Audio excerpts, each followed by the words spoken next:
में हमारे पास जब ये आया बच्चा तो इसको उठा कर लेकर आए थे। सो अब जो है वो ये एक्सरसाइज भी कर रहा है और ये वॉक भी कर रहा है। बच्चे को हमने फर्स्ट सेशन जब दिया तो उसके बाद इसकी वॉक अचीव हो गई, क्योंकि पहले ये चल नहीं पा रहा था। जब आपका नी जो है वो फ्लेक्स हुआ होता है तो आपसे चलना मुश्किल हो जाता है। सो हमने भी इसी तरह से इसको जो है वो बच्चे को प्रॉपर प्लान ऑफ केयर पर रखा ताकि इसका जॉइंट जो है वो प्रिजर्व हो, मज़ीद डैमेज ना हो। उसके बाद हमने कुछ एक्सरसाइज मॉडिफिकेशन घर के लिए भी बतानी होती हैं कि आपने घर पर इसको इस तरह से रखना है। अब इस बच्चे की आदत थी कि ये पाँव को बाहर की तरफ रखता था, यानी कि अपनी टांग को जो है वो बाहर की तरफ मोड़ कर रखता था। तो इसको काउंसल किया गया, गाइड किया गया, इनके पेरेंट्स को भी गाइड किया गया कि आपने इसकी टांग को सीधा रखना है, क्योंकि जब टांग को मोड़ के रखते हैं तो उससे आपके हिप पे प्रेशर आता है। हिप पे जब प्रेशर आता है तो आपका हिप का जॉइंट भी मुतासिर होता है।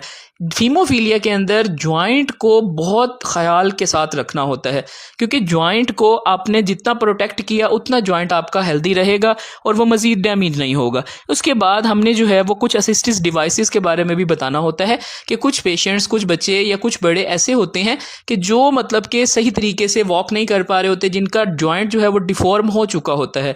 अब उसके अंदर हमने उनको बताना होता है कि आपने किस तरह से क्रचेस यूज़ करनी है, किस तरह से वॉकर यूज़ करनी है।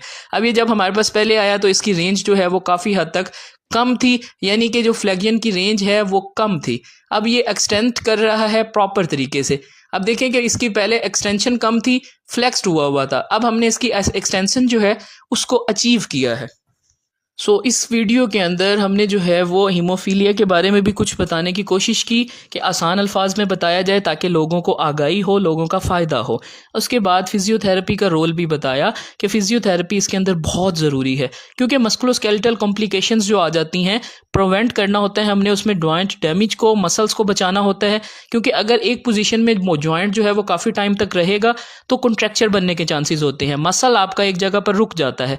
इसके अंदर हम जॉइंट डैमेज को प्रिवेंट करते हैं, मैनेज करते हैं, ब्लीड को रिहैब करते हैं, ब्लीड के बाद कि उनका जॉइंट बेहतर हो, रेंज ऑफ मोशन करवाते हैं ताकि उनके मसल की स्ट्रेंथ बेहतर रहे, सेफ पार्टिसिपेशन एक्टिविटीज़ में करवा, और बताते हैं कि आपने इस तरह से मूवमेंट करनी है, इस तरह से नहीं करनी। इस तरह से क्या है कि उनकी इंजरी से उनको प्रिवेंशन होती है, उनको एजुकेट किया जाता है, उनको डिफरेंट टेक्निक्स के बारे में बताया जाता है कि आपने किस तरह से मूव करना है, किस तरह से उठना है और किस तरह से अपने जॉइंट का ख्याल रखना है। उसके बाद उनकी मॉनिटर की जाती है मस्कुलोस्केलेटल कंडीशंस, कि उनका मसल अगर रुका हुआ है तो उसको हल्का हल्का स्ट्रेच करें, स्ट्रेंथ करवाएं।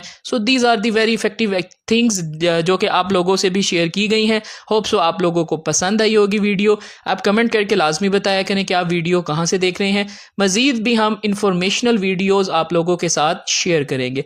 Thank you so much for watching. अपना ख्याल रखिएगा।